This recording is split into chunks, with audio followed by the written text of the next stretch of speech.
Latar belakang perlawanan di Indramayu pada pendudukan Jepang dipicu oleh beberapa faktor sosial, ekonomi, dan politik yang menyebabkan ketidakpuasan di kalangan masyarakat. Perlawanan di Indramayu dan berbagai daerah lainnya adalah bagian dari perjuangan rakyat Indonesia untuk melepas diri dari penjajahan dan mencapai kemerdekaan. Perlawanan tersebut menunjukkan keberanian dan keteguhan rakyat dalam menghadapi penindasan dan ketidakadilan. Jalannya perlawanan rakyat Indramayu diprakarsai oleh petani dan dipimpin oleh para ulama. Beberapa tokoh Indramayu dalam perlawanan rakyat terhadap Jepang adalah Haji Madrias, Haji Kartiwa, dan Kiai Srengseng. Pada Maret 1944, petani yang ada di desa Kaplongan melancarkan protes karena masalah kewajiban sewa padi. Tentara Jepang yang ada di Cirebon setelah mendengar masalah itu segera datang dan membawa satu kompik truk melalui desa Kedungbunder. Setelah itu ditambah lagi satu truk polisi berisi senjata lengkap menuju ke desa Kaplongan. Sebelumnya, para petani di desa Kaplongan sudah memperhitungkan segala kemungkinan yang akan terjadi sehingga begitu pasukan Jepang datang, mereka sudah siap. Para petani sudah mempersenjatai diri dengan aneka senjata seperti bambu runcing, golok, tombak, dan keris. Pertempuran pun terjadi yang menewaskan banyak korban dari kedua belah pihak. Mengapa Belanda menyerah kepada Jepang? Dari desa Kaplongan sendiri ada 4 orang yang meninggal karena ditembak tentara Jepang, yakni Abu Hasan, Tobur, Abdul Qadir, dan Kozin.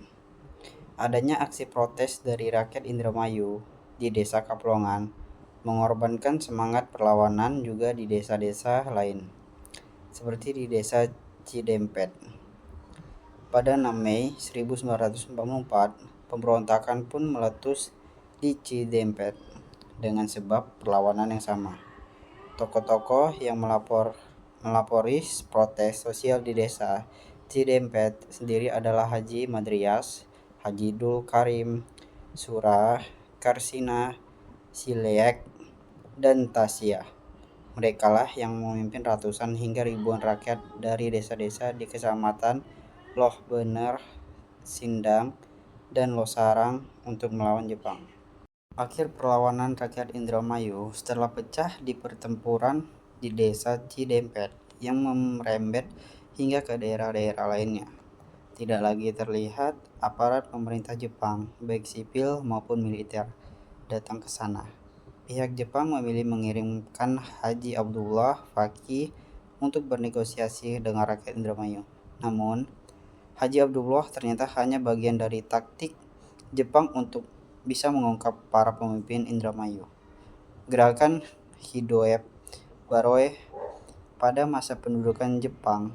Akibat strategi itu, banyak pemimpin yang berhasil ditangkap dan ditahan di sel tahanan pendopo Indramayu. Belum berhenti di situ, Jepang melanjutkan siasat mereka dengan menyebarkan pamflet ke daerah-daerah.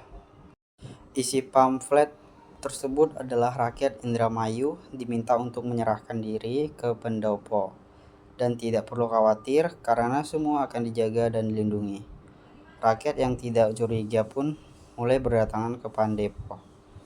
Perlawanan dari rakyat Indramayu terhadap Jepang berakhir karena banyaknya para kiai dan ulama yang ditangkap. Selain itu, peristiwa proklamasi kemerdekaan Indonesia membuat Jepang angkat kaki dari Indramayu. Dampak pemberontakan petani Indramayu yang berakhir pada bentrok fisik membuat korban jiwa berjatuhan. Banyak tentara Jepang yang tewas. Begitu pula dengan para petani dan ulama yang gugur atau dipenjara oleh Jepang. Kendati demikian, pasca perlawanan berlangsung, rakyat Indramayu justru semakin giat bekerja karena hasil panen tidak lagi disetor kepada Jepang yang telah angkat kaki dari Indonesia.